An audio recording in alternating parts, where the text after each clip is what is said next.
I can fly twice as high. something high. To take a look. It's in a book. It's reading rainbow. Man, them shit was hitting. That in the Magic School Bus, bro. Come on, man. You recording this shit?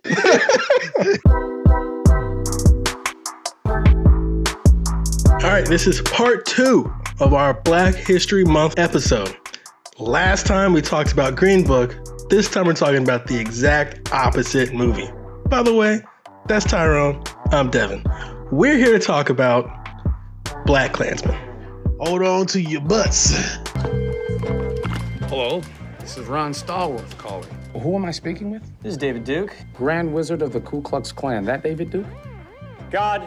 Last time I checked. Blackkklansman is a true story about a black man who infiltrated the Ku Klux Klan. It's a deeply involved type of film that shows the hatred that went on then and cascaded into now. And more importantly, this movie does not seem to give a shit whether you're comfortable when you watch it, right? It does not care. Because the whole movie is so much different from Green Book.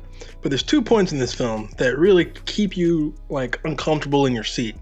There's a moment later in the film where we hear a story. We don't see it, which is interesting, very uncinematic, where someone just sits down and tells the story about a black man being tried and lynched and castrated and burned alive, and his body parts sold off as trinkets and souvenirs.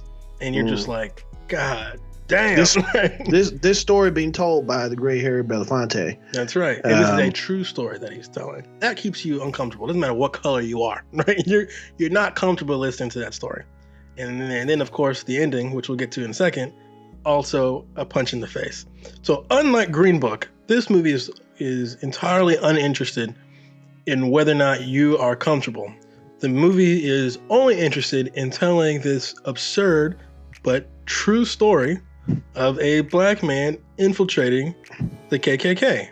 And I've forgotten, because I'd seen this film before, I'd forgotten how funny this film is. And bro. It reminded me a little bit, and Spike Lee will not like this at all, but it reminded me a little bit of Django Unchained, where they take such a heavy topic, but it's barbarism, the terribleness of it, the awfulness of it is so extreme that it almost flips around and becomes hilarious. It becomes like a black comedy. My sister, Pamela. She was just recently accosted by one of those black coons. Is that so? Yeah.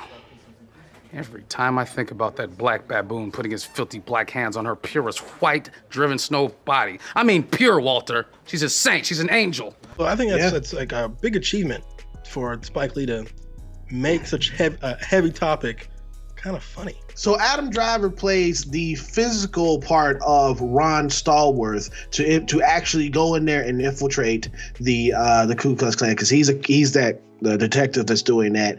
And John David is playing the guy that's on the phone who talks to them.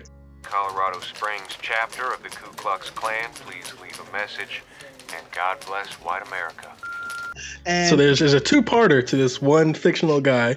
There's a guy on the phone, which is a black man, and then there's a guy they see in real life, which is a white man. Yeah, and it just shows how stupid the Ku Klux Klan is, that they don't sound alike, but they buy it. But see, I don't even think that's necessarily stupidity. I think it's just arrogance, right?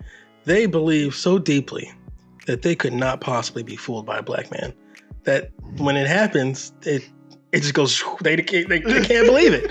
They're like, it's impossible. Black people can't say the word, they can't say the letter R. So because they can't say the letter R, I will never be fooled. I will be able to tell. And it's like, you stupid. Because it's just the extreme arrogance that they have. But compared to Green Book, right? So we've got similar pieces that Green Book has, right? We've got a white man and we've got a black man. And we've got the white man, in some ways, stepping in front of the black man to be the face of Ron Stallworth, right? Yeah. But this movie takes it to another level by pointing out the fact that, first of all, this white guy, he's Jewish. So him listening to all this terrible, racist, anti-Semitic stuff, it affects him, even though he himself is not a practicing Jewish person, right? So it affects him. And also, he feels a certain kind of way about being the face, right? He's not. Yeah, he's not. He ain't happy about. Yeah, he's not comfortable with this. And he thought he was going to be dealing with some old dumb hicks, but it turns out they've got like guns and C4, and like it's just this is a much bigger thing. And he realizes he has volunteered for something that he didn't expect to be, and he's not here to save the real Ron Stallworth, right? So this movie gets much more deep, not only within Black people and the Black experience, but also touches on other people that were touched by these racist buffoons with the Klan, like Jewish people. So this movie is a lot more interesting, and it's got a lot more three-dimensional characters, in my opinion. That was the word I was going to say. You took the word right out of my mouth. Three-dimensional. Nothing is just a straight away. Everything is very rounded around both of the characters of Adam Driver and John David. And with this being a Spike Lee joint, it looks beautiful. It does. It's a good looking movie. It's a really good looking movie. They talk about the Black Panthers in this film, and like the total differences between what the Black Panther is and the Ku Klux Klan is, and it's some powerful stuff, man. Yeah, it is. And I find that even though I thought the performances in Green Book were good, I think the performances in BlackkKklansman were exceptional from everyone, not just our two main characters, but like everyone. I felt like even the side characters, most of which were white, I feel like they were like, there's an energy in this film. You know what I mean? And I feel like they were excited to tell this story, probably because it's not a story they'd ever seen or told before, right? Whereas Green Book is an old hat. It's essentially Driving Miss Daisy, but they just switch seats. Reverse. That's it. You know what I mean? Yeah. They just reverse seats. So you could tell that everyone in this movie is super excited to tell this story, and that kind of excitement, it's almost like a giggly excitement, makes the movie kind of exactly funny and scary and dramatic. This is a really interesting film, and if it didn't happen, if this wasn't a true story, I would have thought this movie was absurd. I mean, I can tell that you're a pure Aryan white man from the way you pronounce certain words. Even that like stereotype of like Ku Klux Klan member being all country hick, dumbass kind of thing. He's there, but then they show he's in here too. The other kind, the Ku Klux Klan member who's in a suit, and they do that through David Duke. David Duke is well spoken. He's a small guy. He looks pretty unassuming. Done by Topher Grace, who I thought absolutely killed it. I thought he did great in this film. He had a hard time doing it too. He said, it's the comfortability, right? But hey, to his credit, he did a great job. I thought Topher Grace killed it. This is probably the best performance I've ever seen him do. Yeah, outside of just anything comical that he did, but he was still kind of comical. Exactly. It's still the movie still has kind of like this like wink, wink, nudge, nudge thing going on with it, where it's funny and it's horrific all at the same time. And I liked his character a lot, and I liked the wife of the other Ku Klux Klan member, where she was like so giddy and she just wanted to be involved. And she's like, "Oh, I just want to kill some Negroes with you, honey." We are the organization. We have to. I read something in the Gazette that this named Carmichael held a rally, and that some college girl from the student union was attacking our police. I mean, this girl is dangerous. She's like that commie Angela Davis, and I think we should shut her mouth. And it's like, oh my gosh, this is atrocious, Yeah, but she's like so giggly and excited, and she's like planting C4. She's like, hee, this like evil, terrible, like joyful malice she has going on. I liked her. I don't know what that actress's name is, but I thought she knocked it out of the park too. So this film, I feel like, was a lot more interesting, and it's interesting because I was like, is one story more important than the other? And I'm not sure if one story is more important, but one story is told more honestly. You know what I mean? Yeah. One story feels, at least in my experience, more real, more grounded. And the other one is they kind of hide and scrub away all the nasty, scary stuff so that people can feel comfortable in the film. They show every aspect of the things that happen. At the end of this film, they show the aspects of the things that happen in Charlotte. You guys will remember about when the protests were happening, about the statues being taken down. Right. The movie, sorry, I don't mean to cut you off, but like I was going to put that in context because the movie ends almost where Green Book ends, right? Where all the black characters and white characters are hugging and they're like, yay, we took down the Klan. Those idiots blew themselves up. But then, before that, the chief said, erase all that stuff you guys did, throw it away, burn it, and everything like it never even happened. Right. They didn't want this whole mission. They wanted to hide it. They wanted to bury it. And so it was interesting. It was almost there. It was almost to where Green Book ended, where it felt like, yay, we got rid of racism in Colorado. It's over. But then, right, the chief is like, yeah, erase all this. Pretend like this never happened. Talk about this with no one. None of this happened. And then a cross gets burned outside.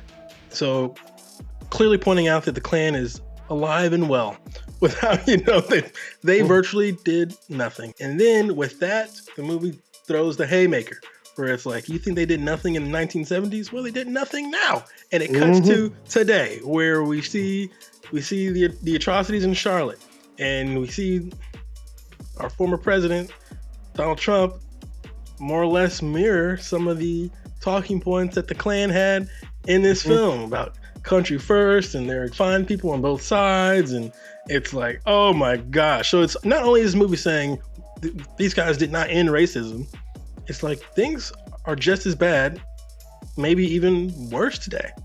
So it's like, God, this movie just throws the haymaker, man. And people, none of that stuff changed just because we have Joe Biden and Kamala Harris in office. Yeah, I hope no one actually believes that. Please, God. But see, that story, that the fact that we might be afraid that some white people might think that, yeah, we had a black president and Joe Biden's here and not Trump. They might think that this is the end of racism, that it's over now. Whew, we dodged the bullet. Green Book. Exactly. It's because of movies like Green Book that make you think that the credits are about to roll somewhere. You know what I mean? It's like, yeah, we did it. You expect to see some names coming down. But no, that's not the case, right?